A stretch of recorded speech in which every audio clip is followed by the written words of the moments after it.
পছন্দ করছেন। সাইদ আব্দুল্লাহ, আপনাকেও আমাদের অনুষ্ঠানে যুক্ত হওয়ার জন্য ধন্যবাদ জানাই এবং আপনার প্রতিও আমাদের ধন্যবাদ। ডক্টর জাবিন, আপনার অনুমতি নিয়ে আমি আসলে প্রথম কিছু প্রশ্ন নিয়ে আসলে আমাদের সাইদ আব্দুল্লাহর কাছে যেতে চাই, আমাদের তরুণ জার্নালিস্ট, ফ্রিল্যান্স জার্নালিস্ট এবং অ্যাক্টিভিস্ট। সাইদ, আমার প্রশ্নটা আসলে একটু গুচ্ছ প্রশ্নের ধরনে। আপনাকে আমি আসলে এখন আমরা যে সময়টাতে আছি তার থেকে 1 বছর আগে ফিরিয়ে নিয়ে যেতে চাই, যখন আপনার আবিষ্কৃত ছাগল কাণ্ড নিয়ে আমরা অনেক মুখরোচক আলোচনা শুনছিলাম, আরেকটি কোরবানি সামনে ছিল, সেই সময় নিয়ে অনেক কথা হচ্ছিল। কিন্তু আমার প্রশ্নটা সেই জায়গায় দাঁড়িয়ে, আমি যদি আপনাকে 1 বছর পিছনে নিয়ে যাই, 2024-এর ধরেন কথার কথা 3, 4, 5, 6 মে, আপনি তখন কি আশা করেছিলেন যে এই সরকার যে আসলে 16 বছর ধরে নির্বাচন দিচ্ছে না বা 15 বছর ধরে নির্বাচনের নামে বিভিন্ন রকম তামাশা করতেছে, গণতন্ত্রের পথ আটকে রেখেছে, বিভিন্ন সময় খুবই শক্ত হাতে আমি বলবো যে বিরোধী মতকে দমন করছে, সেই জায়গায় আপনি হাইন্ডসাইট আপনি কি ধরনের পরিবর্তন আসলে আপনি চেয়েছিলেন? খুবই এমন একটা জায়গায় নিয়ে গেলেন যে জায়গাটা আসলে ইতিহাসের ওই বাকবদলের জায়গাটা আমরা একেবারে নিজের চোখে প্রত্যক্ষ করেছি। ঠিক গত বছর এই সময়ে যদি আমরা চিন্তা ভাবনা করি, তাহলে আমার কাছে পুরো বাংলাদেশের চিত্রটা এমন ছিল যে যারা ডেমোক্রেসির পক্ষে অনেকদিন যাবত কথা বলতো তাদের অনেকের ভেতরে আমি ফ্রাস্ট্রেশন দেখেছি। আমার স্পষ্ট মনে পড়ে, খালেদ ভাই, যেহেতু আমি অনেকদিন যাবত এই অ্যাক্টিভিজমের সাথে জড়িত, অন্তত পক্ষে 2017 সাল থেকে 2024 সালের 7 জানুয়ারি ডামি ইলেকশন যখন হয়ে গেল, তারপরে অনেক মানুষের ভেতরে যে হতাশার জায়গাটা আমি দেখতাম ডিসেম্বর মাসে বা তার আগে, যে প্রত্যেকে যে প্রোঅ্যাক্টিভ একটা রোলটা ছিল যে হয়তোবা একটা ইলেকশন হবে, হয়তোবা হাসিনার সরকারের পতন হবে, কিন্তু আলটিমেটলি যখন সেটা হলো না, এবং ইলেকশনের পরেও অনেকের একটা এক্সপেকটেশন ছিল হয়তোবা পশ্চিমা বিশ্ব থেকে শুরু করে অন্যান্য জায়গা থেকে এই সরকারের পর হয়তোবা কোনো না কোনো প্রেসার চলে আসতেও পারে, কিন্তু মনে হচ্ছিল আশাটা ফিকে যাচ্ছে। 7 জানুয়ারি ইলেকশনের পরে আমার স্পষ্ট মনে আছে, আমার যারা শুভাকাঙ্ক্ষী ছিল আশেপাশে অনেকে আমাকে আশা দিচ্ছিল যে অনেক তো আন্দোলন সংগ্রাম কথাবার্তা বললা, এবার এগুলা বাদ দাও, এগুলা নিয়ে কিছু হবে না, ত্যাগ করো। আমি 8 তারিখে খালেদ ভাইকে স্ট্যাটাস দিয়েছিলাম যে যদি শেখ হাসিনার পতন কোনোদিনই না হয়, আমি আমার জীবনে যদি নাও দেখতে পারি, ইয়েট এই আন্দোলনটা চালিয়ে যাওয়া উচিত, আমাদের কথায় আমাদের কাজে সব জায়গায়। আমি মনে জনাব আব্দুল্লাহ, আমি মনে প্রশ্নটাকে আরেকটু প্রিসাইজ করি, কারণ হচ্ছে যে এই সময়টা এতই তাজা যে আমরা আমাদের অনেক কিছু বলার থাকে। আমার প্রশ্ন হচ্ছে, আপনারা যে আন্দোলনটা করলেন বা সেই স্বপ্নটার মধ্যে আমাদেরকেও সাথে নিয়ে গেলেন, সেই স্বপ্নটার মধ্যে কি শুধু একটা নাম পরিবর্তন ছিল, মানে শেখ হাসিনাকে সরায় দেওয়াটাই স্বপ্নের মধ্যে ছিল, নাকি সিস্টেমটার কথা আপনারা কিছু ভাবতেছিলেন? অবশ্যই সিস্টেমটার কথা। এটা শুধু আমার মনে হয় যে খালেদ ভাই আমার একার কথা না, এবং আন্দোলনটা আপনি যেভাবে বললেন আমি একটু ভিন্নভাবে ব্যাখ্যা করি।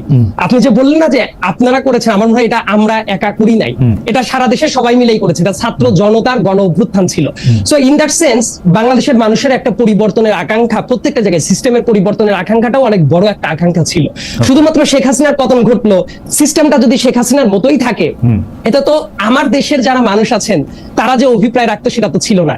তো মানুষের ভেতরে একটা সিস্টেম পরিবর্তনেরও একটা আকাঙ্ক্ষাটা ছিল, এবং সেই আকাঙ্ক্ষা থেকেই কিন্তু মানুষ এইভাবে স্বতঃস্ফূর্ত ভাবে ঝাঁপিয়ে পড়েছিল। এবং গত বছর ঠিক এই মুহূর্তে আমার কাছে মনে হয় যে ইলেকশন একটা বড় সিগনিফিকেন্ট পার্ট, কিন্তু ইলেকশনের পাশাপাশি দেশের অন্যান্য প্রত্যেকটা জায়গায়, মানে প্রশাসনিক জায়গায় যদি বলি, সামাজিক জায়গায় যদি বলি, ল এন্ড অর্ডারের সিচুয়েশনের কথা যদি বলি, এমনকি দেশের অর্থনৈতিক সিস্টেমটা কিভাবে চলবে, প্রত্যেকটা জায়গায় মানুষের একটা পরিবর্তনের অভিপ্রায় ছিল, দমবন্ধ একটা অবস্থায় ছিল। আমি এই জায়গায় আপনাকে নিয়ে আসতেছিলাম, যখন আপনি এই কথা বলেন যে ইলেকশন একটা পার্ট, কিন্তু ইলেকশন ছাড়াও এই যে সিস্টেমের পরিবর্তন অনেক জরুরি ছিল, ল এন্ড অর্ডার থেকে শুরু করে অ্যাডমিনিস্ট্রেশনটা যেভাবে পরিচালিত হতেছিল সেটার একটা পরিবর্তন ছিল। তো আপনার কাছে কি মনে হয় না যে একই জায়গায় আমরা এখনো আছি? এটা আসলে পুরোপুরি একই জায়গায় আছি আমি এইভাবে দেখতে চাই না, কারণ আমার কাছে যেটা মনে হয় যে তখন ইলেকশনের যে কথা, ইলেকশন সংস্কার প্রত্যেকটা জিনিসই চলবে, বরং বর্তমানে যেটা মনে হচ্ছে কারো কারো ব্যাখ্যায় ইলেকশন আর সংস্কার এই ব্যাপারগুলো বোধহয় মিউচুয়ালি এক্সক্লুসিভ, কিন্তু আমার কাছে মনে হয় যে এগুলা একই সাথে চলতে পারে। ইলেকশন পদ্ধতি যেভাবে চলতো সেটারও তো অনেক সংস্কারের দরকার আছে। একই সাথে আপনি ইলেকশনকে বাদ দিয়ে কেউ যদি মনে করে শুধু সংস্কার সংস্কার সংস্কার করবো, এই টাইপের একটা ব্যাপার দেখা যাচ্ছে অনেকের ভেতরে। কিন্তু না আব্দুল্লাহ, আমি বোঝার জন্য যে আপনার কাছে কি মনে হয় না যে ইলেকশনটা বাদ দেওয়ার কথা আসলে কেউ বলতেছে না, শুধু এই কথাটাই বলতেছে যে ইলেকশনটাকে যদি আপনি এখন ইলেকশনটাকে সামনে আনেন এবং ইলেকশনটার কথাই বলতে থাকেন, তাহলে জিনিসটা যেটা হইলো যে জুলাইয়ের যে প্রেক্ষাপটটাতে যেই কারণে আমরা একটু পিছনে ফিরে গেলাম, সেই কারণটা সেই জায়গায় থাইকেই আমরা আবার আরেকটা সরকার যেটা একটা রেজিম চেঞ্জের মতোই শুধু হবে, সেইটার জায়গায় আমরা যাইতেছি। কিন্তু খালেদ ভাই ব্যাপারটা হলো যারা ইলেকশন চাচ্ছে তারা তো এটা বলছে না যে সংস্কারের কোনো দরকার নাই। তারা যেটা বলছে ডিসেম্বর মানে যেটা হয় গত বছরের আগস্ট থেকে চিন্তা করলে 1.5 বছরের মতো সময়। তো এই 1.5 বছরের ভেতরে সময়ের ভেতরে অনেক সংস্কার হয়ে যাওয়া সম্ভব, অনেক সংস্কার আছে, চলমান প্রক্রিয়া থাকবে। কেউ তো এটা বলে নাই যে শুধুমাত্র একটা ইলেকশন হলেই দেশটা জান্নাতুল ফেরদৌস হয়ে যাবে। তারা যেটা বলার চেষ্টা করছে যে সংস্কার প্রক্রিয়াটা চলমান থাক, ইলেকশনটাও জরুরি, ইলেকশনটাও ডিসেম্বরের আগে ইলেকশন কথা কেউ একটা বলেন। সাইদ আব্দুল্লাহ, আপনি তো অনেক মেধাবী প্রতিভাবান, আপনি যে বলতেছেন যে সংস্কারটা চলতে থাকুক, এখনো যে দলটা আসলে ক্ষমতায় চলে আসবে ইলেকশন হইলে, একটা ভালো ইলেকশন হলে এখন বিএনপি ক্ষমতায় আসবে, তারা যখন এই কথা বলে যে সংস্কারটা চলুক, সংস্কারটা আমরা গিয়ে করব, তারা এখনো ক্ষমতায় নাই, তারা কিন্তু সংস্কারটা হইতে দেয় নাই। কেন আমি বলতেছি হইতে দেয় নাই? যে সংস্কারের কথাই আসুক, বিএনপি কিন্তু বলছে এটা আমরা মানি না। তো যারা এটা মানে না তারা এটা কেমনে করবে? তাদের মতো করে করবে। সবকিছুতেই যে না না খালেদ ভাই, আমার কাছে একটা ভিন্ন পার্সপেক্টিভ যেটা আছে, সবকিছুই সংস্কার কমিশন যেভাবে করে দিবে সেটাতে এগ্রি করাটাই সংস্কারের সাথে আমরা আছি। আর ওইটাতে যদি ভিন্ন কোনো মত থাকে তাহলে সংস্কারের সাথে নাই, এই কথাটা কি এইভাবে কনক্রিটলি বলাটা উচিত? একটা আমি বলি, যেমন আর্টিকেল, আমি যেমন অনেকগুলো পয়েন্ট আছে যে জায়গাতে ডেফিনেটলি তারা সংস্কার চায়। আবার আরেকটা ব্যাপার, প্রত্যেকটা রাজনৈতিক দলেরই তো এক একটা নিজস্ব রাজনীতি থাকবে, কিন্তু ব্যাপারটা যদি এমন হয় একটা স্প্রেডশিটে আপনি ফিক্স করে দিলেন যে এতগুলো সংস্কার সবার এক হইতে হবে, কিন্তু কোনোদিনও সবার কি একটা মতে এইভাবে আসবে? যদি ওইটা করতে চান তাহলে তো ব্যাপারটা আরেকটা স্বৈরাচারী মনোভাবই হলো, যা আমরা ঠিক করে দিলাম এটাতে সবারই একমত হতেই হবে। এটা তো হয় না। না, অ্যাবসলিউটলি সংস্কারের দরকার আছে খালেদ ভাই, আমি এটাও বিশ্বাস করি অনেক পয়েন্টে সংস্কারের দরকার আছে। রাজনৈতিক দলগুলো আমার কাছে মনে হয় তারা যে পয়েন্টে আছে তাদেরও আরো একটু উদারভাবে বিবেচনা করা উচিত। আবার সরকার এবং এই রাজনৈতিক দলগুলোর ভেতরে আমার মনে হয় যে একটা নেগোসিয়েশনের জায়গাটা এখনো আছে। আপনি এটা সাইদ আব্দুল্লাহ, আপনি আসলে আসেন, আমরা ছোট ছোট করে ব্যাপারটা দেখি, তাহলে সুবিধা হয়। যেমন আপনি বলতেছেন সংস্কারের দরকার আছে, পাশাপাশি আবার আপনি বলতেছেন যে রাজনৈতিক দলগুলোর সংস্কার তাদের মতো করে এটা হবে। ধরেন আপনি আমাকে বললেন যে আপনি আপনারা চেঞ্জ করেন, এখন আমি আমার চেঞ্জ করবো আমার মতো করে, এইটা কি হয় কোনোদিন? আমার চেঞ্জটা তো আপনি বলে দিবেন, আপনি বলে দিবেন যে কোন জিনিসটা আপনাকে হার্ট করতেছে, কোন জিনিসটা আমার খারাপ।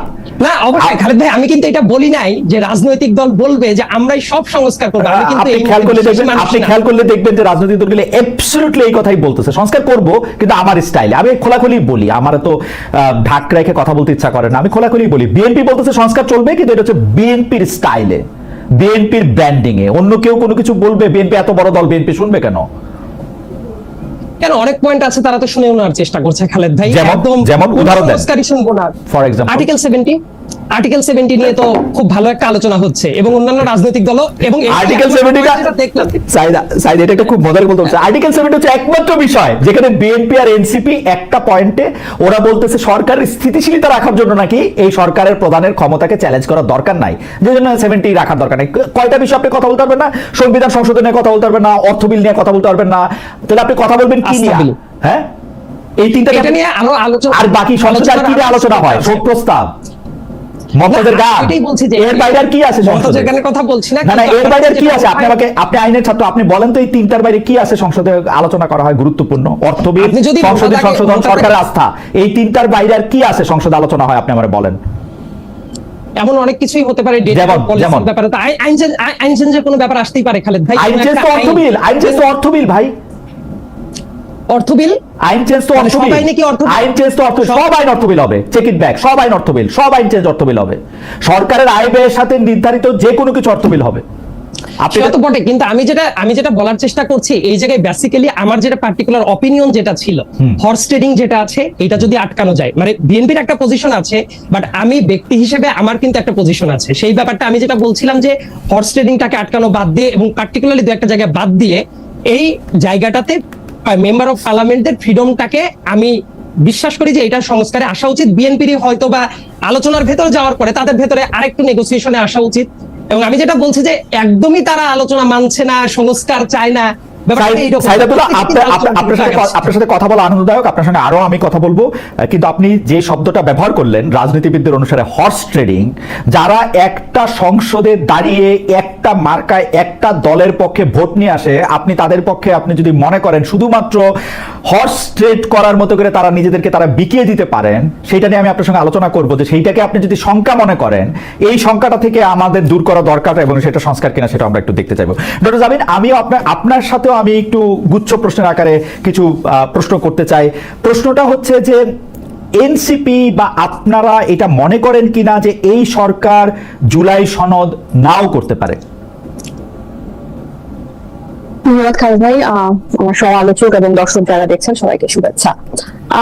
না, এখন পর্যন্ত আমরা এরকম কোনো কিছু মনে করি না, কারণ এটার কথা অধ্যাপক রিয়াজ স্যার যতবারই গণমাধ্যমের সামনে আসে, যতবারই ওনার বক্তব্য হয়, যতবারই জাতীয় ঐকমত্য কমিশনের সাথে রাজনৈতিক দলগুলো বসার পর উনি প্রেসকে ব্রিফ করেন, সব সময় জুলাই সনদের প্রতি গুরুত্ব দেন। এবং জুলাই সনদ এমন একটা বা চার্টার, এটা এমন একটা বেস হবে যেটার উপর এই যে আমরা গণতান্ত্রিক ট্রান্সফরমেশন বলি বা ফ্যাসিবাদ থেকে গণতন্ত্রের দিকে যাত্রা বলি, যেটাই বলি, এই পথটার একটা দিক নির্দেশনা থাকবে বা একটা বেস তৈরি করে দিবে। সো এখন পর্যন্ত, আজকের পর্যন্ত আমার কাছে এই আশঙ্কা মনে হয় না। আমি মনে করি যে সব দলকে আস্থায় নিয়ে এটা সম্ভব হবে।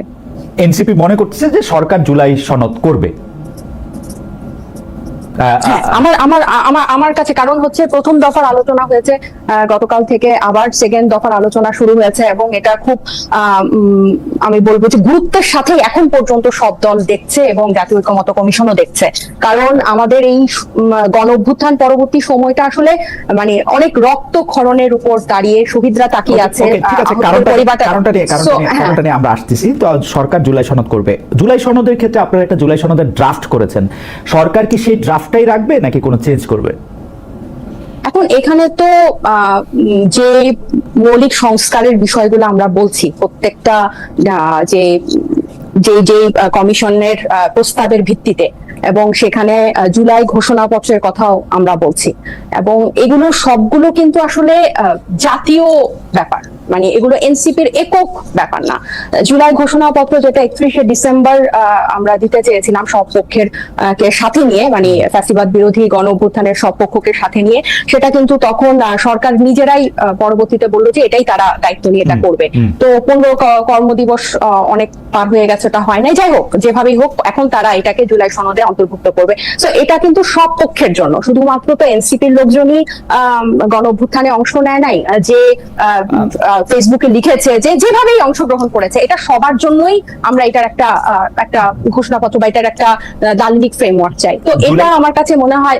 আর এর শেষ করেন আর হচ্ছে জুলাই সনদের মধ্যে যে মৌলিক সংস্কারের বিষয়গুলো থাকবে, এবং সেই বিষয়গুলো অবশ্যই রাজনৈতিক সব পক্ষের ঐকমত্য হতে হবে। এবং আমি আরেকটা জিনিস এখানে মেনশন করতে চাই, আমরা একটু ছোট ছোট করে ডাক্তার সাহেব, আমরা একটু ছোট ছোট করে কথায় আসি। রাজনৈতিক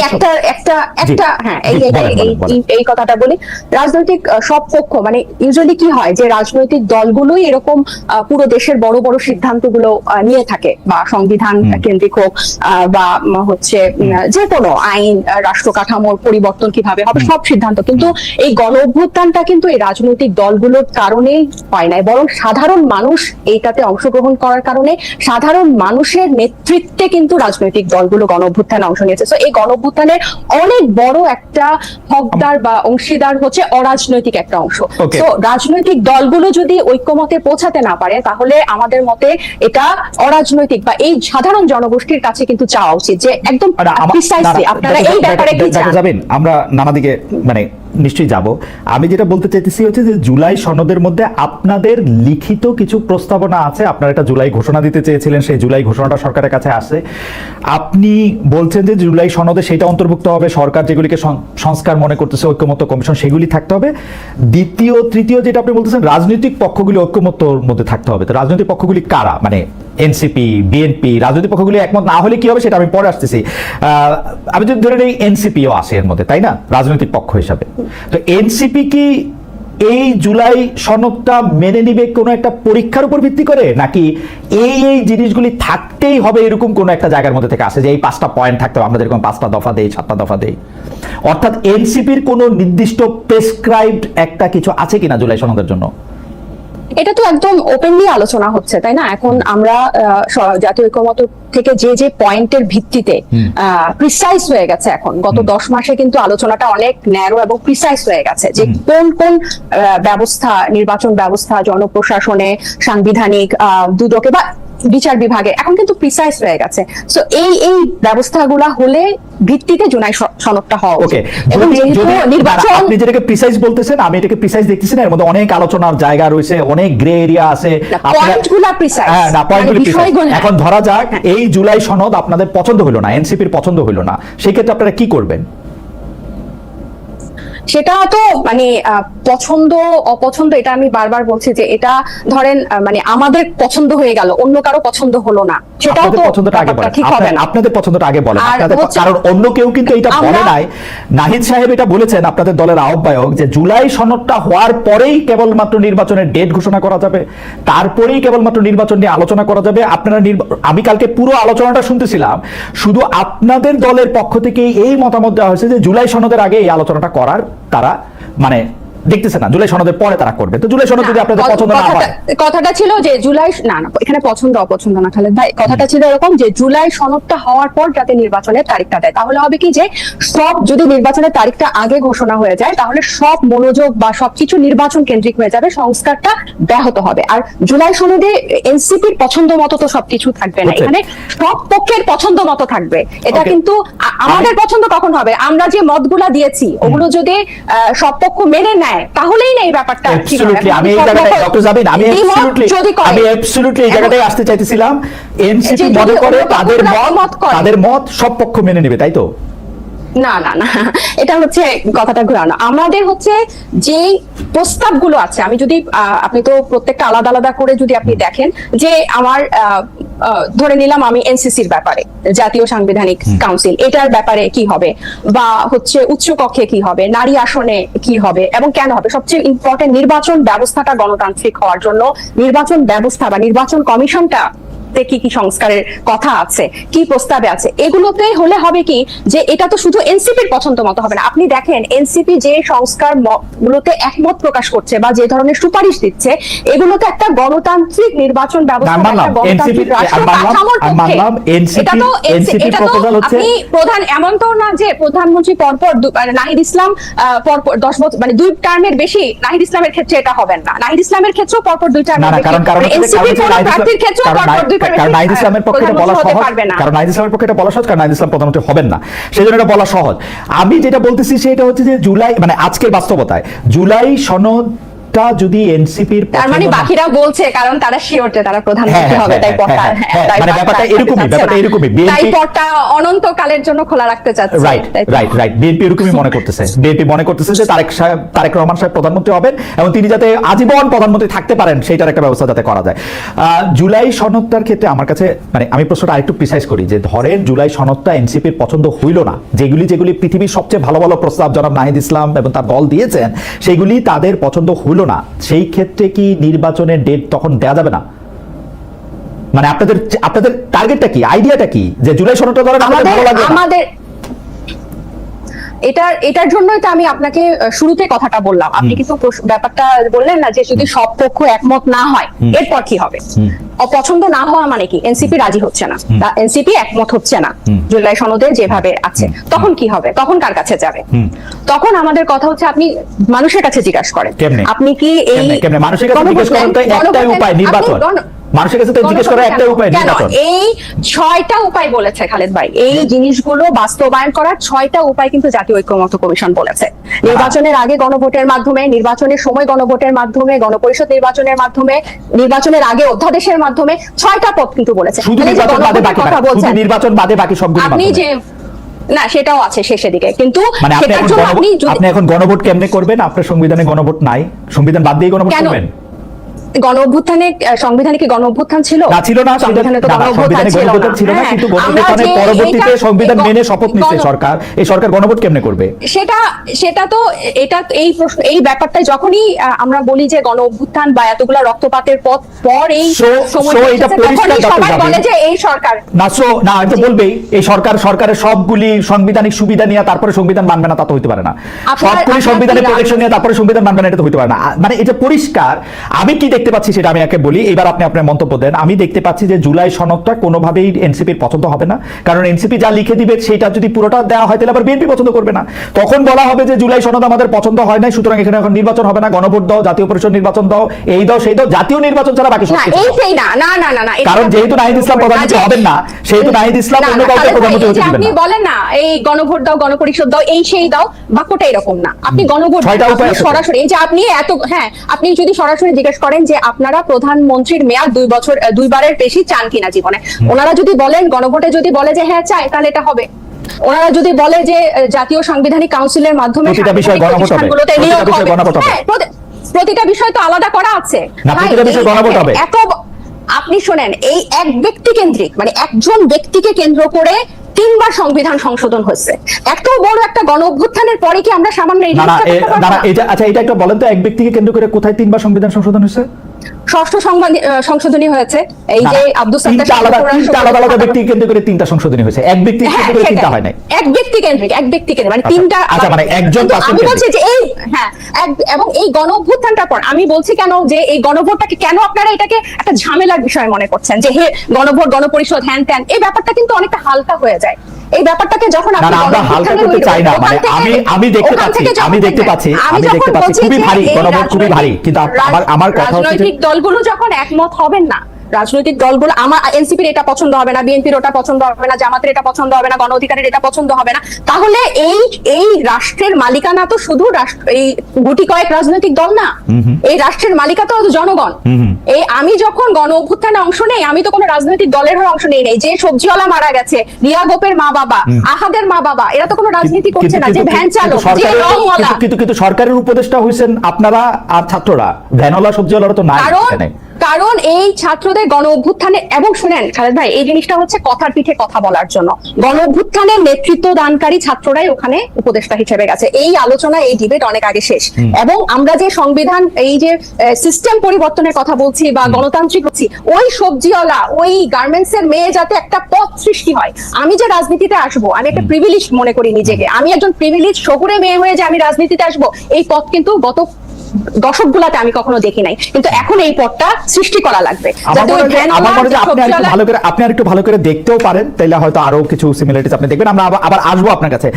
আমি জনাব সাইদ আব্দুল্লাহ, আপনার কাছে বলতে চাই বা আপনার কাছে জানতে চাই যে আসলে যে জায়গায় আমরা ছিলাম, সেই জায়গা থেকে আমি যদি আপনাকে বলি যে সিস্টেমের পরিবর্তন দিয়ে আপনি আসলে শুরু করেছিলেন, রাজনৈতিক দলগুলোর অবস্থান দিয়ে আপনি কথা বলেছিলেন, কিন্তু আমরা যে রাজনৈতিক দলকে এখন আসলে ক্ষমতার কাছাকাছি যাওয়ার জন্য, যেটি ডক্টর জাবিন বললেন যে 2 বার প্রধানমন্ত্রী থাকবেন কিনা পরপরের বেশি, 2 বার বা লাগাতার 1 বার 2 বার, নাকি পরপর 2 বার, নাকি 3 বার, এইটা নিয়ে যখন তারা কথা বলে, তখন আমরা স্পষ্ট বুঝতে পারি যে তারা আর কোনোদিন কোনো সংস্কার করবে না। এবং সংস্কার যে করবে না, এইটা বলে তারা যেন তেন রকমে একটা শুধু নির্বাচন চায়, এবং ক্ষমতায় যাওয়ার পরে তারা সেইটাই করবে যেটা তারা করতেছিল। আমি এই ব্যাপারটাকে একটু ব্যাখ্যা করি। 15 বছর পরে নির্বাচনের যাওয়া এবং কি কি বিষয় নিয়ে তারা কাজ করবে, সেটা যদি আমি পিছনে ফিরি, তাহলে আমি আওয়ামী লীগের দুঃশাসন দেখতে পাই, কিন্তু বিএনপির কি চেঞ্জ আমরা দেখি, যে বিএনপি এখন দাবি করতেছে যে তারা সবচেয়ে সংখ্যাগরিষ্ঠ লোক, তাদেরই মানুষ ভোট দিবে, তাদেরকেই প্রধানমন্ত্রী বানাবে। কেন? কি করছে বিএনপি? ভাই, এটা দেখার জন্য তো ইলেকশন দরকার। আমার কথা, বিএনপি কে যদি মানুষ না পছন্দ করে ভোট দিয়ে নির্বাচিত করবে না? খুবই সিম্পল উত্তর। মানে এইটা তো আমি বা আপনি, আমরা কি এটা ঠিক করে দিতে পারি যে বিএনপি কে দেখতে পারলো না পারলো না? বিএনপি যদি অপকর্ম করে, বিএনপি কে যদি পছন্দ না করে, বিএনপি একটা ফেয়ার ইলেকশনে বিএনপি হেরে যাবে না। কিন্তু সাইদ আব্দুল্লাহ, আপনি ফেয়ার ইলেকশন বলতে কি বুঝেন? আপনি যদি নির্বাচনের এই কাঠামোগত সংস্কারটা আপনি না করেন, তাইলে আমার মতো লোক ধানের শীষের একটা মার্কা নিয়ে গিয়ে এবং বিএনপি অফিস থেকে কারি টাকা নিয়ে গিয়ে আমি ভোট কিনে চলে আসবো। তো আমি তো হুন্ডা এবং গুন্ডা দিয়ে ইলেকশন প্রভাবিত করবো, আমি তো ফেয়ার ইলেকশন পাবো না।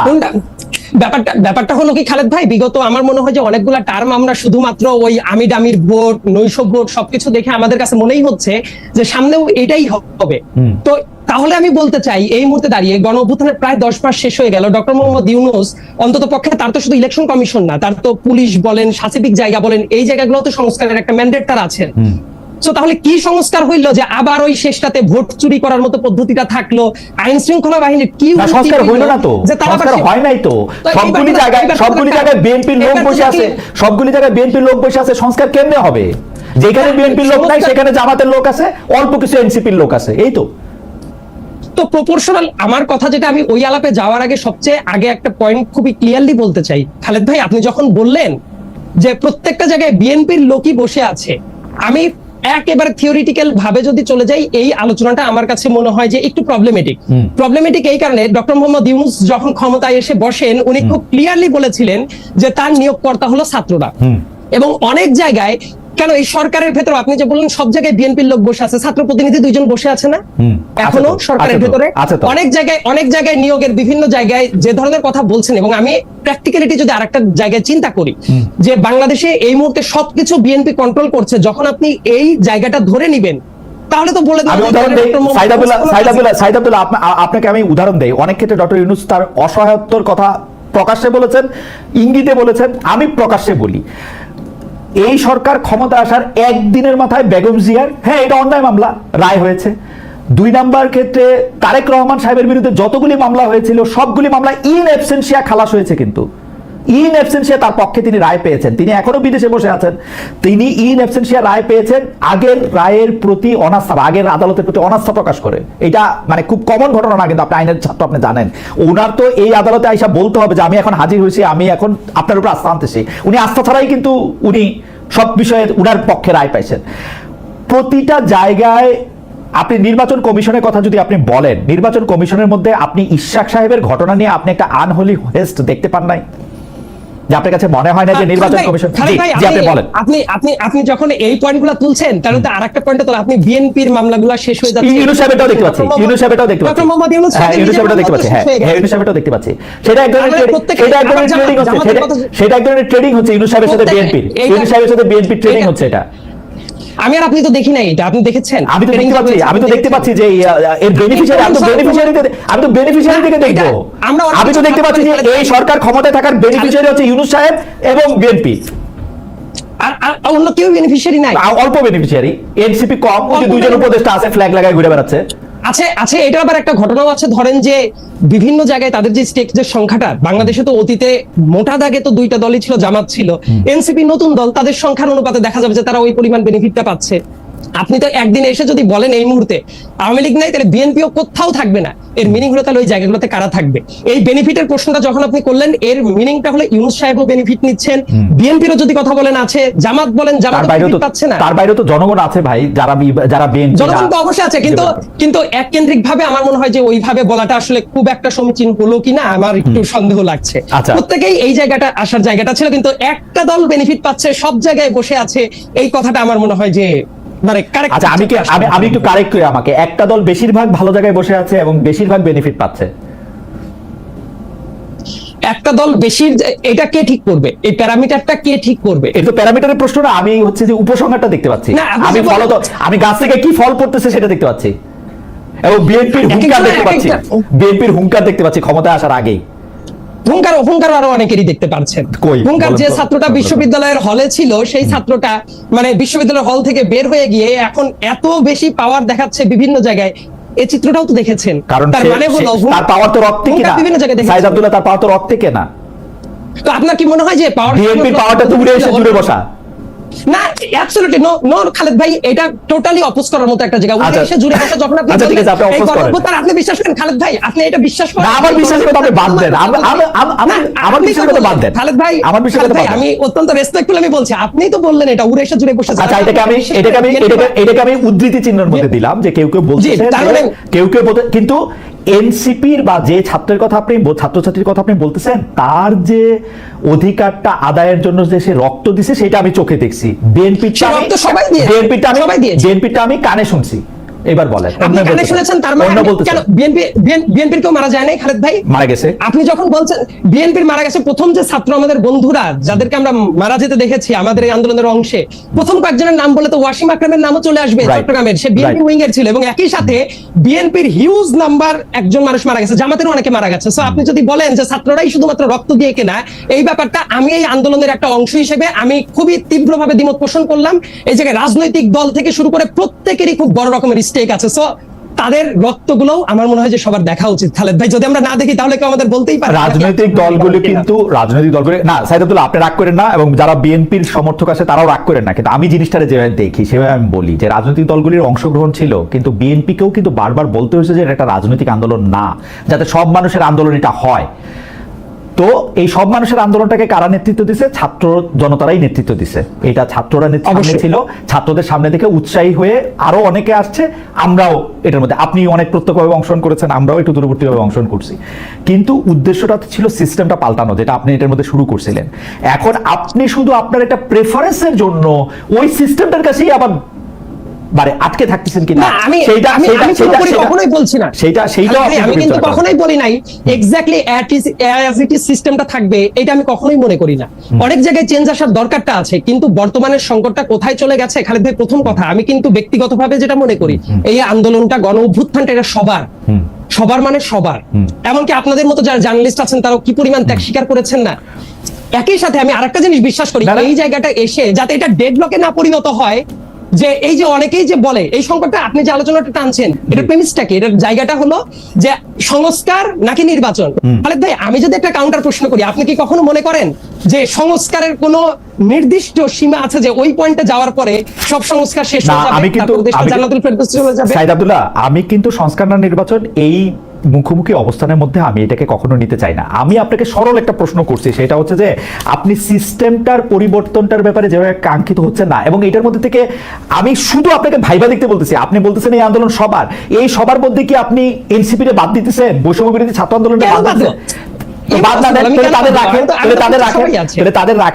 তাদের যখন আপনি তাদের যখন রাখবেন, তখন তাদের কথাটা শোনার জায়গাটাও তো আপনার রাখতে হবে না। অবশ্যই সবাই তো মতামত দিবে, আমি যে তাদেরকে তো বিলিভ করি, হ্যাঁ অবশ্যই সবার মতামতটা থাকা উচিত, এবং সব মতামতের পর ভিত্তি করে আমরা বোধহয় একটা গ্রাউন্ডে চলে আসতে পারি। ইয়েস, সবাই সব পয়েন্টে একমত হবে না, আমি এখনো ততটা নৈরাশ্যবাদী না যে সবাই মোটামুটি কিছু পয়েন্টে একমত হবে, এটা আমি অবিশ্বাস করি। আমি সরাসরি জিজ্ঞেস করি আপনার কাছে কি মনে হয় না যে বিএনপি সংস্কার সম্পর্কে একটা সাংঘাতিক রিজিড অবস্থানে নিয়ে, এবং দুই, এই আন্দোলনের ভাগাভাগি জায়গায় মানে বিএনপির এটা স্বীকার করতে অসুবিধা কোথায় যে বৈষম্য বিরোধী ছাত্র আন্দোলনের ছাত্রদের নেতৃত্বে শেখ হাসিনাকে এখান থেকে সরাইতে হয়েছে, এখানে কার কি কৃতিত্ব ছিল সেগুলি বলার দরকার তো বিএনপির নাই, নাকি আছে? আপনি কি মনে করেন ওই কৃতিত্বটাও বিএনপি নিতে হবে? এই কৃতিত্ব আসলে আপনি কি শুধু বিএনপিকেই দেখছেন, আর কেউ সেই কৃতিত্ব দাবি করছে না বিভিন্ন জায়গায়? আমি আর কারো কথা ভাবতেছি না, আমি বিএনপি কেন এই কৃতিত্বটা নিয়ে এরকম ভাবার কথা ভাবতেছি এটা আমি বিএনপি কখনোই বলেছে যে বিএনপি একক কৃতিত্ব নিচ্ছে, অথবা বিএনপি কখনো বলছে যে আমরাই লিড দিয়েছি? এই দুইটা বাক্য খালেদ ভাই কোথাও বলেছে? বিএনপির কেন্দ্রীয় কাছাকাছি প্রায় কাছাকাছি কথা বলেছে, না কিন্তু তারা বলেছে যে বিএনপি না থাকলে নাকি এই আন্দোলন হইতোই না। সেটা প্র্যাকটিক্যাল কারণ, সেটা ভিন্ন অনেক আলোচনা থাকতে পারে, সেই আর্গুমেন্টে আমি যেতে পারি, কিন্তু খালেদ ভাই আমি আপনার কথাটাকেই ধরে আমি বলছি, বিএনপির কেন্দ্রস্থানীয় কেউ কি এই দাবি করেছে যে বিএনপির নেতৃত্বে আন্দোলন হয়েছে? একটা যদি উদাহরণ আমি পাই তাহলে মনে করবো আপনি যে পয়েন্টটা তুলেছেন না, এরকম বিএনপির নেতৃত্বে আন্দোলন হয়েছে সেটা বলে নাই। বিএনপি যে দাবিটা করে বা আপনি যে দাবিটা করেন, আপনার দাবিটা আমার কাছে খুব সুন্দর লাগছে, সেইটা হচ্ছে আপনি বলেন যে একটা জায়গাকে অনেকবার আঘাত করা হলো, 100 আঘাত করা হলো, 100তম আঘাতে গিয়ে ওইটা ভেঙে পড়লো, তাহলে কি আপনি 100তম আঘাতের কৃতিত্ব দিলেন কিনা? তো সেটা হচ্ছে যে বিল্ডিং এর জন্য ঠিক, এই আন্দোলনের জন্য ঠিক না। এই আন্দোলনটাকে আমি ফুটবল খেলার মাঠের সাথে তুলনা করতে পারি, যেখানে মধ্যে হচ্ছে সারা মাঠ অনেক খেলা হলো, গোল দিল হচ্ছে তাজনুবা জাবিন, আমি তাজনুবা জাবিনকে স্কোরার বলবো, আপনাকে না, আনফরচুনেটলি। আপনি স্কোরার বলবেন, কিন্তু কোনোদিন কি খালেদ ভাই এইটা বলে যে যে স্কোর করেছে সেই একমাত্র ক্রেডিট দাবি দেয়? হ্যাঁ, অনেকটাই বলে।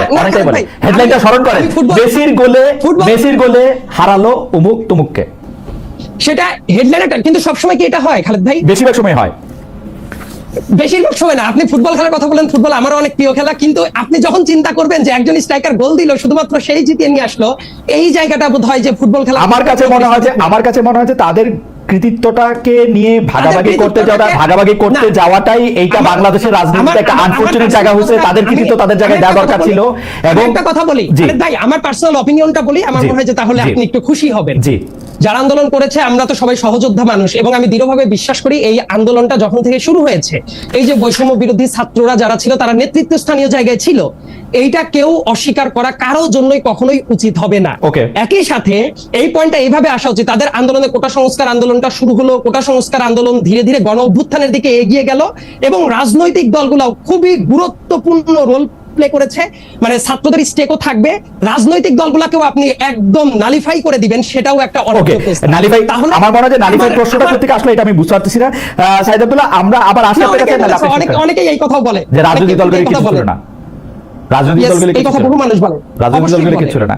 আমি কিন্তু উল্টাটা দেখি, অবশ্যই বলে। আমি কিন্তু উল্টাটা দেখি সাইদ আব্দুল্লাহ, আপনি এটা একটু বিবেচনা করে দেখবেন, আপনি দেখবেন বিএনপির লোকেরা বলে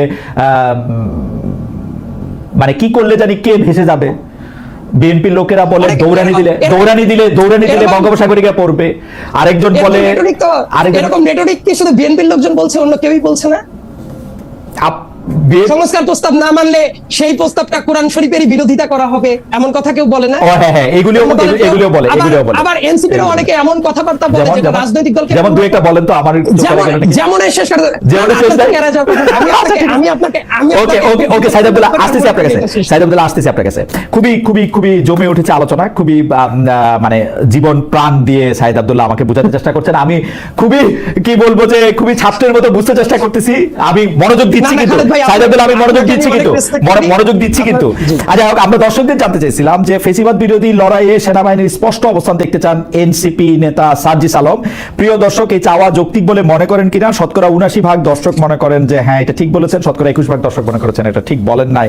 আমি একটু এনসিপি নেত্রীর কাছে একটু জানতে চাই, ডক্টর জাবিন, আমরা এই বিষয়টা বারবার খেয়াল করতেছি, কার কি আচরণ করা উচিত, অর্থাৎ সাংবাদিকরা কেমন সাংবাদিকতা করা উচিত সেটা শিখাতে যাচ্ছেন আপনাদের নেতা, সেনাবাহিনীর লোকেরা কি করবেন সেটা শিখাতে যেতেছেন আপনার নেতা, বিএনপি কেমন আচরণ করবেন সেটা শিখাতে যেতেছেন আপনার নেতা, এমনকি ডক্টর ইউনূসের কি করা উচিত, কিভাবে রাষ্ট্র পরিচালনা করে সেই শিক্ষা আপনারা দিচ্ছেন।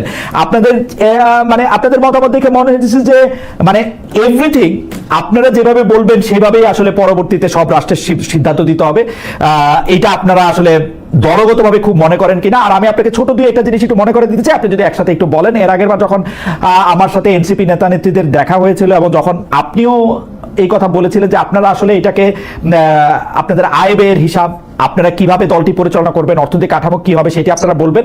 আমি একটু ছোট করে যোগ করতে চাই, আপনি এটি দিয়েই শুরু করতে পারেন যে আপনারা কি দল থেকে কোনো বেতন নিচ্ছেন, ইয়ার হোল টাইমারদের মতো, কমিউনিস্ট পার্টির হোল টাইমাররা যেমন বেতন নিতেন এখান থেকে, এনসিপি নাহিদ ইসলাম কি আহ্বায়ক হিসাবে কোনো বেতন পান? যদি না পান তাইলে এখন তার পেশাটা কি আসলে?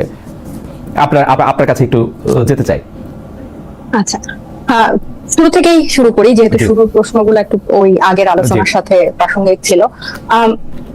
আসলে সাংবাদিক বা বিএনপি বা অন্য কাউকে শিখানোর মতো ওরকম আমার মনে হয় না এটা করছে। আমরা বিভিন্ন ঘটনার প্রেক্ষিতে হয়তো বক্তব্য রাখতে গিয়ে এটা বলছি। আপনি নিশ্চয়ই লক্ষ্য করে থাকবেন আমাদের প্রত্যেকটা সদস্যের বিরুদ্ধে, নেতার বিরুদ্ধে কিন্তু খুব সিস্টেমেটিক্যালি খুব মিথ্যাচার হচ্ছে, এবং প্রত্যেকটারই কিন্তু জবাব দিতে হচ্ছে। কেউ কোথাও একটা কৈফিয়ত দিতে হচ্ছে, সেটা নিয়েও একটা বিতর্ক হচ্ছে। কারো বাবার বাসায় 1200 বস্তা চাল পাওয়া গেছে, সেটাও একটা মিথ্যা ইয়া হচ্ছে। এবং সত্য তো কিছু আছে না, এটা যেটা সত্য হচ্ছে সেটা কিন্তু মানে যদি প্রমাণের ভিত্তিতে করা হয়, আমাদের যেহেতু শৃঙ্খলা কমিটি আছে এবং আমি আপনাকে দায়িত্ব নিয়ে বলতে পারি, আমি যেহেতু ওই কমিটির একজন সদস্য, এমন অনেক অভিযোগ আমরা তদন্ত করছি যেটা আসলে মিডিয়াতে আসছে না। কিন্তু আমি ব্যক্তিগতভাবে খুব হ্যাপি যে এরকম একটা নতুন দল এই ধরনের কমপ্লেইনকে আমলে নিয়ে সেটার ব্যবস্থা করছে। সো ওইটা আসলে একটা দিক, আমরা কিন্তু প্রত্যেকটাই অ্যাড্রেস করছি। এবং কিন্তু যেটা আমাদের ইভেন হান্নান মাসুদ কিন্তু ভুল স্বীকার করে প্রকাশ্যে ক্ষমাও চেয়েছে। তো এরকম দৃষ্টান্ত আমরা স্থাপন করার চেষ্টা করছি। এখন বাকিটা তো পরেরটা তো পরে জানা যাবে। কিন্তু যেগুলো সত্য না সেটা মানে যেগুলো মিথ্যাচার, সেগুলো আমরা বলতে গিয়ে আরেকটা যেটা হয় যে, আমি যদিও এখানে নতুন, মানে যেটা হয় যে একটা বক্তব্য দেওয়ার পর আগে পিছে এডিট করে যেটা দিয়ে টুইস্ট হবে, যেটা দিয়ে বিভাজন হবে, যেটা দিয়ে বিতর্ক হবে, অহেতুক মূল জায়গা থেকে ফোকাস থেকে সরে গিয়ে ওসব বিষয় দেখা যায় যে পেপার পত্রিকায় বা ফটো কার্ডে বা সোশ্যাল মিডিয়াতে আসছে। তো এটাতে আমরা যেহেতু নতুন, আমাদেরকে ওগুলোতে এত বেশি এঙ্গেজ হতে হয়। আপনি ভিউ বলেন বা ওইদিকেই আপনার সাথে এই ব্যাপারে নিশ্চয়ই আমার মানে ইনফরমেশন দিয়ে নিশ্চয়ই আপনার সাথে আমার আর্গু করতে হবে না যে আমার কাছে মনে হয় যে জনাব আসিফ মাহমুদ সজীব ভুঁইয়ার যে এপিএস এর ইয়ার করা হলো সেই ক্ষেত্রে এনসিপির কি অবস্থান ছিল? আমার কাছে নিশ্চয়ই এটা বলতে হবে না যে অন্যান্য জায়গায় যে স্পষ্টভাবে বোঝা যেতেছে যে কোন জায়গা থেকে এনসিপি কোথায় বাড়ি ভাড়া দিয়ে অফিস করতেছে, কেন উপদেষ্টাদের সুরে এনসিপি নেতৃবৃন্দ কথা বলতেছেন, এনসিপি নেতৃবৃন্দ কেন বাংলাদেশ সরকারকে প্রোটেক্ট করেন, কেন সার্জিসের অবস্থান সেনাবাহিনীর ক্ষেত্রে স্পষ্ট অবস্থান দেখতে চান, কেন তার গাড়ি নিয়ে কথা, এগুলি নিয়ে আসলে কথাগুলি খুবই মানে আমি কি বলবো যে আপনি জানেন যে অনেকগুলি অভিযোগের ক্ষেত্রে মানে আপনি মিথ্যা অভিযোগ বলতেছেন কিন্তু সত্য অভিযোগও কিন্তু আসলে অনেকগুলি না, আছে। আমি- মানে আপনারা টেকনিক্যাল তর্ক আগে- করছেন আগে যে বলেছি যে আপনারা এগুলো টেকনিক্যাল, অভিযোগ নাহিদ সাহেব আমি তো- সর্বশেষটা বলি, আপনি টেকনিক্যাল তর্ক করছেন নাহিদ সাহেব তার এপিএস নগদের বোর্ডে যায় নাই, গেছে হচ্ছে উনি চলে যাওয়ার পরে আরেকজন সরকারের এপিএস। আপনারা ওইটা বলতেছেন না, আপনারা বলতেছেন মানব জমিনের সে স্লিপটা নিয়া, যে মানব জমিন একটা স্লিপ করছে যে এই মানব জমিন সরকারের যখন সময় এই রিপোর্টটা করলো, জি। মানব জমিন যখন এই রিপোর্টটা করলো, সেখানে কিন্তু সে নাহিদ ইসলামের এপিএসসি বলেছে তারা এটা এবং এটা নিয়ে কিন্তু স্বীকারও করেছে এবং যে এটা। এবং তারা একটা ফোন দিয়ে কিন্তু দুজনের কাউকে জিজ্ঞেস করে নাই যে এরকম একটা অভিযোগ আপনি আসছে, জানেন না তাদেরকে ফোন দিয়ে জিজ্ঞেস করা আপনি হয়েছে। সাংবিধান তাদেরকে সেটা তো জিজ্ঞেস করা বলাই হয়েছে, তারা দুইজনই বলেছে যে ফোন দিয়ে জিজ্ঞেস করা হয় না। আমি কেন না জেনে কেন তারা ফোন দিয়ে জিজ্ঞেস করা হয় না, তারা বসে, কারণ তারা ফোন ধরেন না। আমি নিজেও তাদেরকে অসংখ্যবার ট্রাই করছি, তাদেরকে ফোনে পাওয়া যায় না। এটার মানে না কিন্তু তাদেরকে জিজ্ঞেস করা হয় নাই, দে আর নট অ্যাভেলেবল। না আপনার না এটা মানে এটা কিন্তু দুইটা কথা, আপনার এটা ফোন কিন্তু না দুইটা কথা। করা, না তাদেরকে খালেদ ফোন ভাই, দিয়ে জিজ্ঞেস আপনার করার ফোন অনেক করে না, চেষ্টা করা আপনার হয়েছে, জন্য আমি জানি। unavailable, আপনি তো তাদের বিরুদ্ধে কোনো ধরনের রিপোর্ট করেন নাই, কিন্তু যে সাংবাদিক দায়িত্ব নিয়ে এই ধরনের রিপোর্ট করবে তার তো একটা দায়বদ্ধতা আছে। টেকনিক্যালি So, উনি এপিএস ছিলেন না নাহিদ সাহেব, নাহিদ সাহেব চলে যাওয়ার পরে উনি এপিএস হয়েছেন ফার্স্ট টাইমে। Not technically it was his PS. এটা তো এখন বর্তমান যে আরপিএস, এবং সেটা দুই পক্ষই ফার্স্ট আহমেদ সাহেবও এটা ডিটেইলস এটা লিখেছেন। এটা আমার মনে হয় না যে ওখানে এটা আপনার অদেখা আছে এবং ওখানে যাওয়ার দরকার আছে। এই আমাদের এই আর্গুমেন্টটা বা এই প্রসঙ্গটা আসলো কোত্থেকে যে আমরা সবাইকে শিখাচ্ছি? আমরা কিন্তু শিখাচ্ছি না। আপনার যদি ভুল হয়, প্রমাণ থাকে, সেটা স্পষ্টভাবেই কিন্তু আসছে এবং চতুর্দিক থেকে আসছে, সিস্টেমেটিক্যালি আসছে। আমি নিজেও সেটার মানে প্রতিনিয়ত ফেস করছি। সো আমি বললাম যে কথাটা বলা হচ্ছে, যে স্টেটমেন্টটা দেওয়া হচ্ছে, সেটা যদি টুইস্টেড না হয় বা না ঘোরায়, আমরা এগুলো শিকার হচ্ছি দেখেই আমরা এই কথাগুলো অ্যাড্রেস করছি। এবার আপনি যেটা পরের প্রশ্নে যেটা গেলেন, যে আমি যখন আপনার অনুষ্ঠানে গত লাস্ট এবং এনসিপির অন্যান্য নেতৃবৃন্দ যে আপনারা বলেছিলেন যে এটা আমরা রেগুলার বলছি, এটা অস্বীকার করার উপায় না, যেটা আমাদের যথেষ্ট দেরি হয়ে গেছে, অনেক দেরি হয়েছে। এবং যেহেতু প্রতিদিন দলে এগুলো নিয়ে কথা হচ্ছে, মিটিং এ থাকছি, সো এটা আমি বুঝি যে এটা কতটা একটা জটিল প্রক্রিয়া একটা নতুন দলের জন্য। কারণ এই গঠনতন্ত্র বা ফিনান্সিয়াল পলিসি এটা কিন্তু মানে বেসিক, এটা একদিন দুই দিনের জন্য না, এটা কিন্তু পুরো দীর্ঘমেয়াদী একটা ব্যাপার হবে। এবং এই ক্রাউড ফান্ডিং এর মাধ্যমে যে আমাদের ফিনান্সিয়াল পলিসি এবং এটা ট্রান্সপারেন্ট ওপেন করা একটা ওয়েবসাইটের মাধ্যমে এগুলো ড্রব্যাক গুলো নিয়ে কাজ করাটা, আমি এটা অস্বীকার করবো না যে এটা একটা দীর্ঘসূত্রিতার মধ্যে পড়েছে।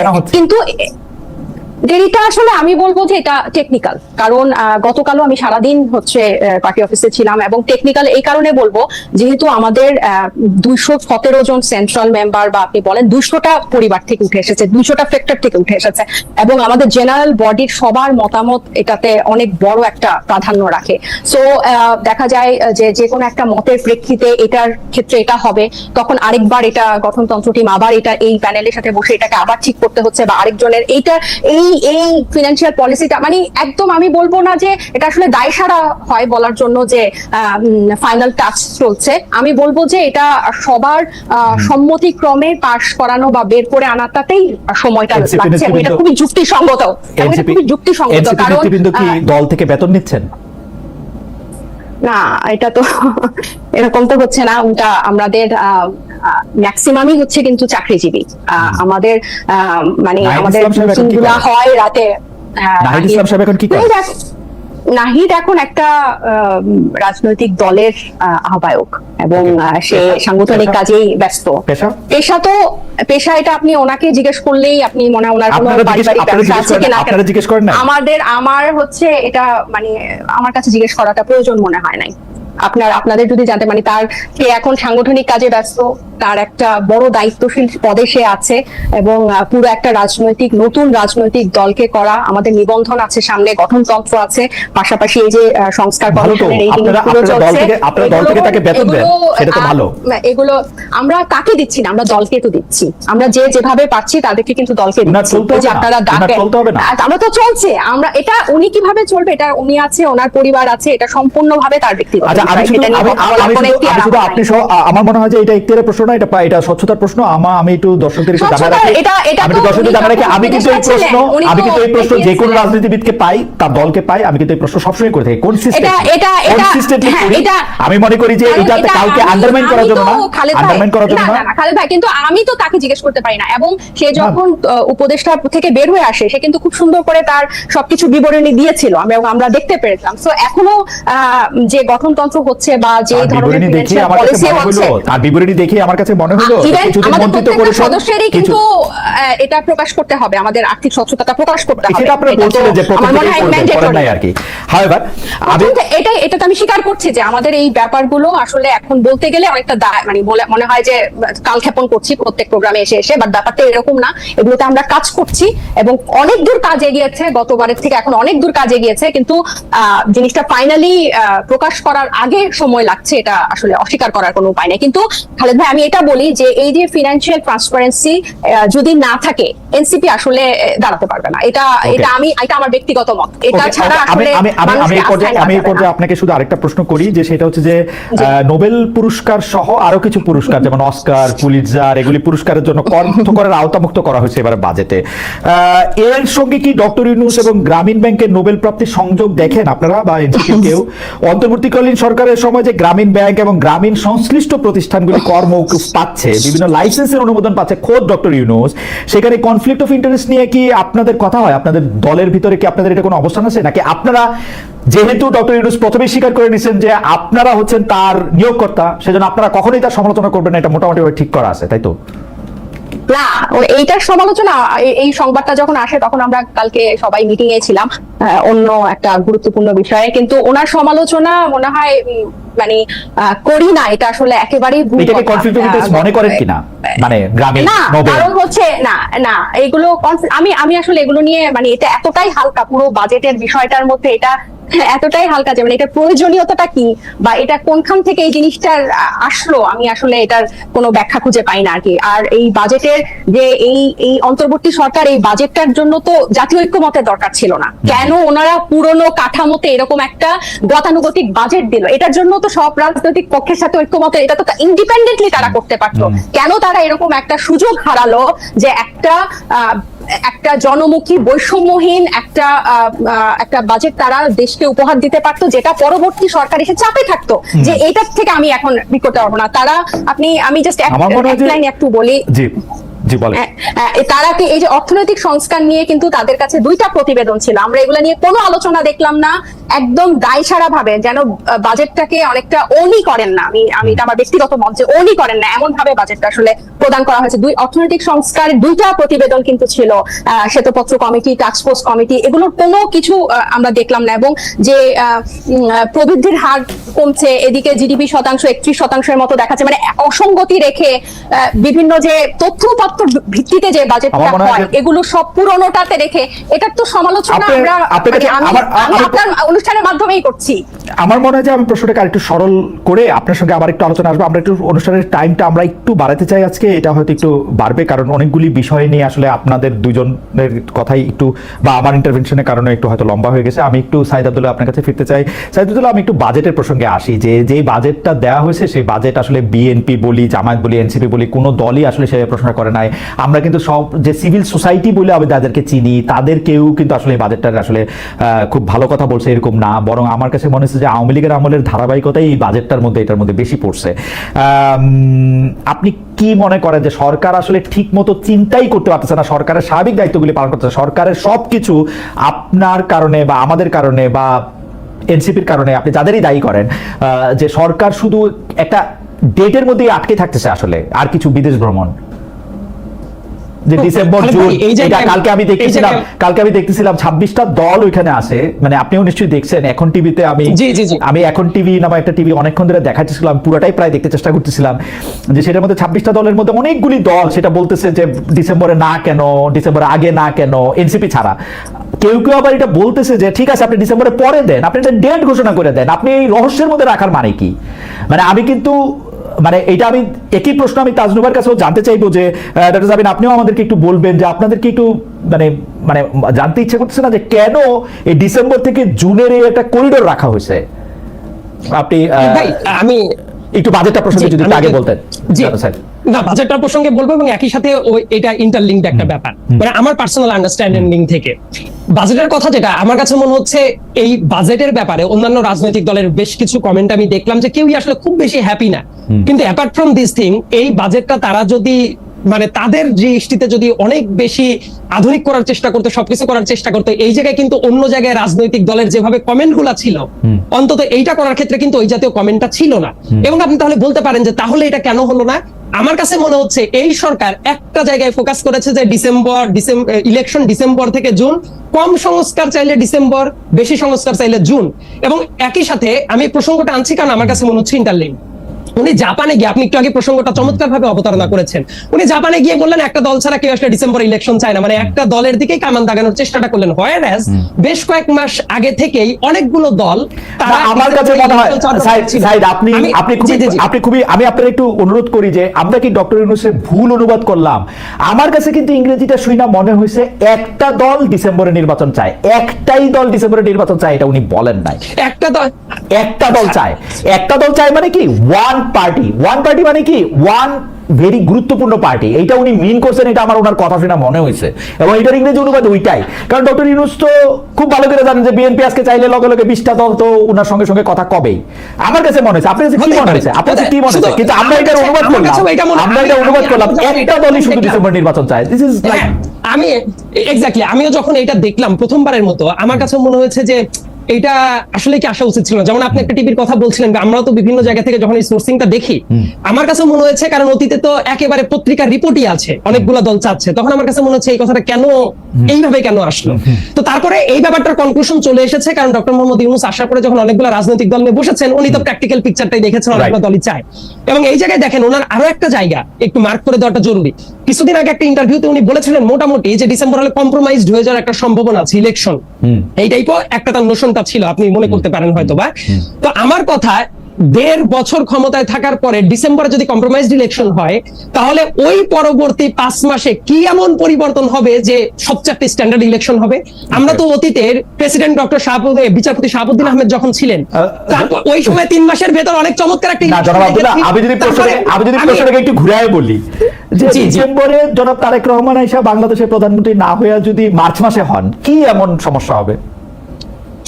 আমিও ব্যক্তিগতভাবে যেটা মনে করি, এই সরকার যেভাবে জুন পর্যন্ত বলছে, এটা না বলে আমি জাস্ট আমার কথার প্রসঙ্গে বলছি, এই সরকার বলুক যে ঠিক আছে জুন না, ডিসেম্বরে হচ্ছে না, জানুয়ারিতে হচ্ছে, ফেব্রুয়ারিতে হচ্ছে, এই টাইপ কোনো ডেটও তো আসছে না। যতবার করে বলছে ডিসেম্বর টু জুন, কিন্তু তার যদি একটা ডেটে চলে আসতো, আমার কাছে মনে হয় সংখ্যাটা কি, মানে ভয়টা কোথায়? আবার একটু ব্যাখ্যা করে তো জানেন এটার মধ্যে থেকে বিএনপি ভয়টা কোথায় পাচ্ছে? বিএনপি ভয় পাচ্ছে ব্যাপারটা তো উল্টা ভাবেও বলতে পারেন যে বিএনপি দাবি করলে সরকারের ভয়টা কি? হ্যাঁ, বিএনপি একটা রাজনৈতিক দল, বিএনপি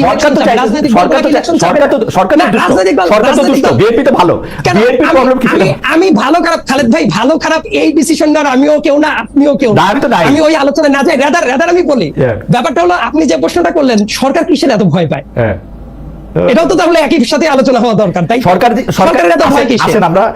আমরা ভালো মানুষের মতো সরকার যেটা ভয় পাইতেছে সেটা আমরা মাইনা নেই, যে সরকার ভয় পাইতেছে এটা কম্প্রোমাইজড হবে, এইটাই ভয়। তো সরকার তাহলে কি সংস্কার করলো? তারা জাতির এত বিএনপি রাস্তাঘাটে এত বেশি চাঁদাবাজি করছে, এত ব্যস্ত রাখছে সরকার কোনো সংস্কার করতে পারে না। আপনি এটা মনে করেন? আমি প্রশ্নটা করতেছি, আমার মনে করেন বাদ দেন আপনি। আচ্ছা, তার মানে এই যে এই জাতীয় ধারণা, তো ধরেন একজন চাঁদাবাজি করলো, আমি দেখতে চাই তাকে নিয়ে যে পুলিশ স্ট্রেট ফরওয়ার্ড গ্রেফতার করে নিয়ে চলে যাক, এটা তো সরকারের কাজ রে ভাই।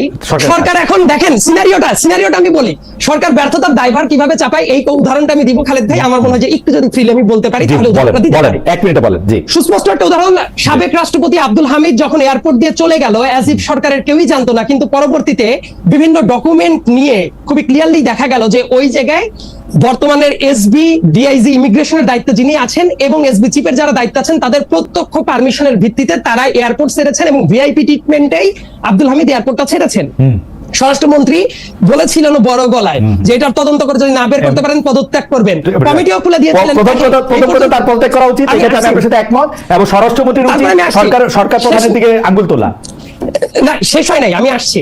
দেখেন, ঠিক এইটার জন্য পরবর্তীতে একজন নায়িকা নুসরাত ফারিয়া, ওই নুসরাত ফারিয়া ভালো কি খারাপ কি অমক তমক আমি এই আলাপে যাচ্ছি না, কিন্তু উনাকে এয়ারপোর্ট থেকে যেতে দেওয়া হলো না, গ্রেপ্তার করে নিয়ে যাওয়া হলো। তার পরবর্তীতে তাকে যে মামলায় গ্রেপ্তার দেখানো হয়েছিল, মানে 300 ওই পয়েন্টে আমি আসছি। তারপরে স্বরাষ্ট্র উপদেষ্টা কি বক্তব্য দিলেন যে ছেড়ে যদি দিতাম তাহলে তো বলতেন ছেড়ে দিলাম কেন। উনি তো শপথ নিয়েছিলেন আবেগ বিরাগের মানে বশবর্তী হইয়া উনি কাজ করবেন না। তার মানে উনি কি এই জায়গায় আবেগ বিরাগের বশবর্তী হইয়া আব্দুল হামিদ যে চলে গেছে এই ব্যর্থতাটা ঢাকার জন্য আর একজনকে নিয়ে এসে এই যে কাজটা করছে, তার মানে সরকার কিভাবে ব্যর্থ হচ্ছে এই দায়কে, এটা কি রাজনৈতিক দলের? আপনি যে বললেন একটু আগে যে বিএনপির জন্য কোনো কাজ করতে পারছে না, এই জায়গায় বিএনপির ইম্প্যাক্টটা কোথায় ছিল যে কারণে এত বড় একটা ব্লান্ডার করে বলবেন? এই জায়গায় ছিল না, নানা জায়গায় ছিল। আর এরকম আরো বহু জায়গা আছে খালেদ ভাই, এরকম বহু জায়গা আছে। আপনি দেখেন মাঠ পর্যায়ে আপনি খোঁজ নেন, সাইয়েদ আপনি মাঠ পর্যায়ে খোঁজ নেন। আমি তো বাংলাদেশের সাথে কানেক্টেড থাকি, মাঠ পর্যায়ে কিন্তু প্রতিটা ক্ষেত্রে, প্রতিটা থানায়, প্রতিটা উপজেলায়, প্রতিটা টেন্ডার ভাগিতে, প্রতিটা মানে আপনারে বিএনপির লোক কইব যে ওর সাথে আপনি গেঞ্জাম আসেন, আমি নেগোসিয়েশন করে দিচ্ছি। থানা দিয়ে আপনি কি করবেন? বা আমার সাথে নেগোসিয়েশন করবেন না, মামলাগুলি আমি আপনার এগেইনস্টে দিব। আপনি খোঁজ নিয়ে দেখেন সাহেব, মানে আমি বারবার বলতেছি, আপনি যে বললেন না প্র্যাকটিক্যালিটি, আমি কখনোই কিন্তু বলছি না যে বিএনপি অপকর্ম করছে না, এটা আমার কনক্লুসিভ রিমার্ক। অনেক জায়গায় অপকর্ম হচ্ছে। বিএনপি কি ফেরেশতাদের দল? আমার মনে হয় বিএনপি প্রধান যারা আছেন তারাও দাবি করেন, অন্যান্য দলের ক্ষেত্রেও সেম কাহিনী। এই যে ছোট্ট একটা দল এনসিপি, এই এনসিপি তো থানায় কেউ গ্রেপ্তার করলে তারা গিয়ে সারানোর জন্য চলে যায়। জামাতেরও অনেক জায়গায় হচ্ছে। তার মানে এটা বাংলাদেশেরই পিকচার। এবং আমি কিন্তু কখনোই বলছি না যে এই দলটা কোনো অপকর্ম করছে না। আমি কি বলছি খালেদ ভাই? তার মানে আমার আর আপনার মতামতের জায়গায় পার্থক্য নেই। আমি যেটা বলার চেষ্টা করছি, প্রত্যেকটা ব্যর্থতার জায়গা রাজনৈতিক দলের পর যখন কামান দাগাবে, এর মিনিংটা হইলো এই সরকার নিজেও অনেক জায়গায় বড় বড় ব্যর্থতা স্বীকার করে নিচ্ছে। এইবার আমি আসি বাজেটের ব্যাপারটা নিয়ে, একটু দ্রুত বলে শেষ করে দেন। জি। তার মানে দেখেন, সরকার যদি এই জায়গায় অনেক ধরনের কাজ করতে, যেমন কালো টাকা সাদা করার যে পদক্ষেপ বা বিভিন্ন জায়গায়, এটা নিয়েও কেউ কথা তুলছে।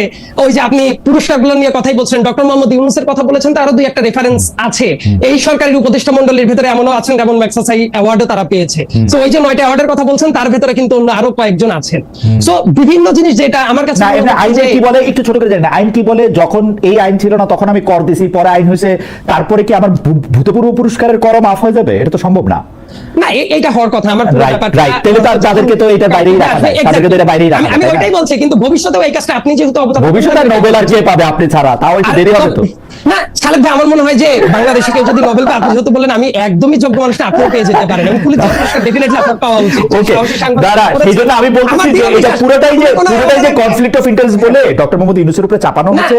ডক্টর মোহাম্মদ ইউনূসের তো যেই কর উনি দিয়েছেন সেটা দিয়ে দিবেন, এবং ম্যাক্সেসাই যে আমি কনফ্লিক্ট অফ ইন্টারেস্ট না, রাদার আমি এই পয়েন্টে যে পয়েন্টটা মেক করতে চাচ্ছিলাম খালেদ ভাই, সেটা হলো এই অপ্রয়োজনীয় জিনিস এই মুহূর্তে হয়তোবা দরকার ছিল না, রাদার যে জায়গাগুলো দরকার করার কথা ছিল এখন বলতে পারেন যে তারা কেন হইল না।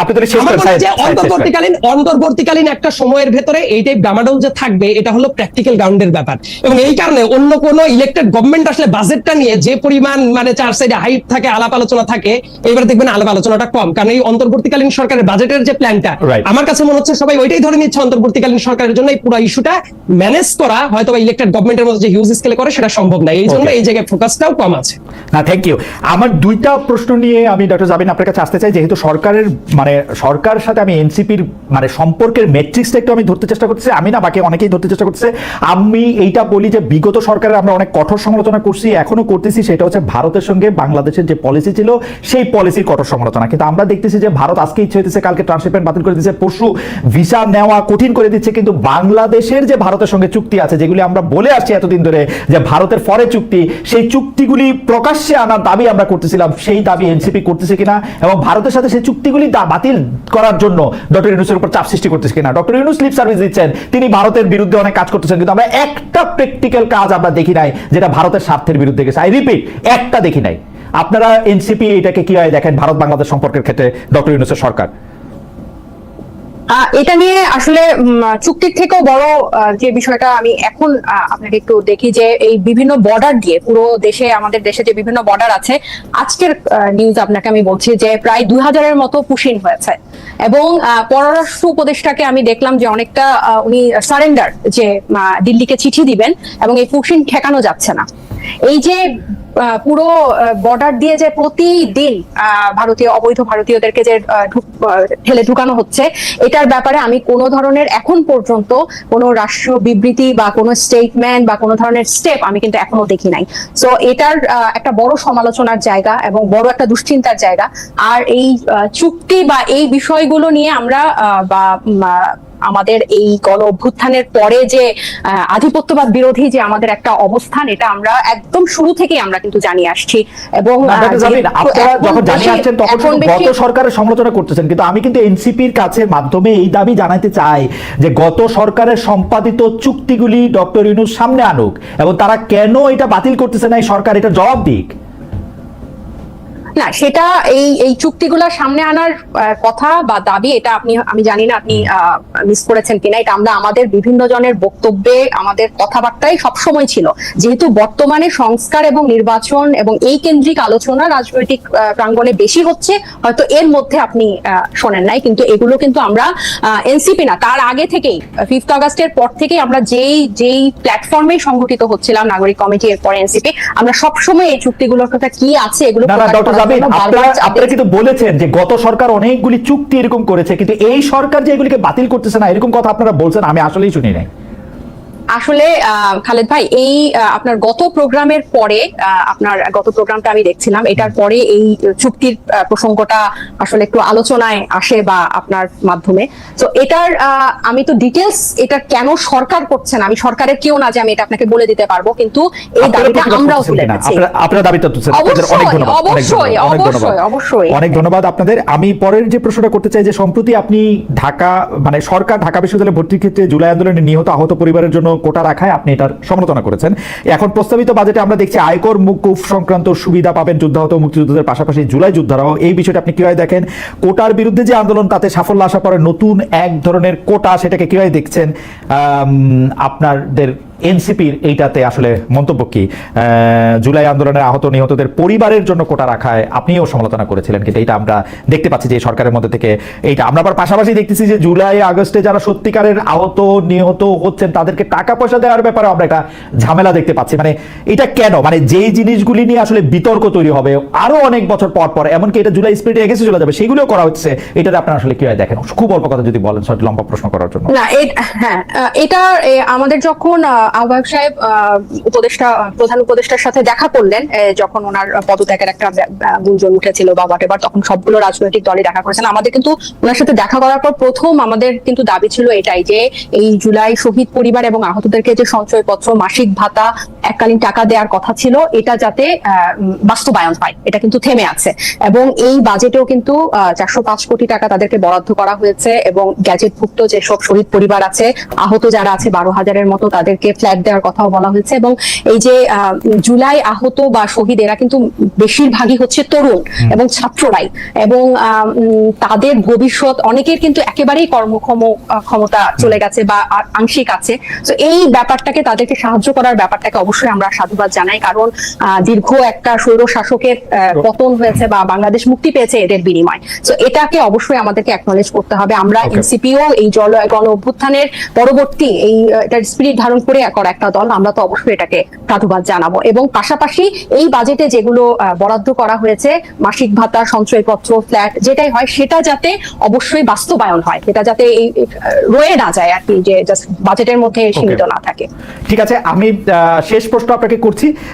এই প্রশ্নটি আসলে আপনাকে এটি একটি বোনাস প্রশ্ন, এবং যেটি আসলে সাইদ আব্দুল্লাহ আপনিও এটি জবাব দেবেন, আপনারা 1 মিনিট করে সময়। সেটি হচ্ছে, সম্প্রতি জামায়াত নেতা এটিএম আজহারুল ইসলাম যুদ্ধাপরাধ মামলা থেকে বেকসুর খালাস ও মুক্তি পেয়েছেন। এতে উচ্ছ্বসিত জামাত শিবির, আপনাদের কোনো কোনো নেতাও আসলে উৎসাহিত, মানে উৎফুল্ল, সরকারের উপদেষ্টারাও এদের মধ্যে থেকে কেউ কেউ আছেন যে এতে খুবই উৎফুল্ল।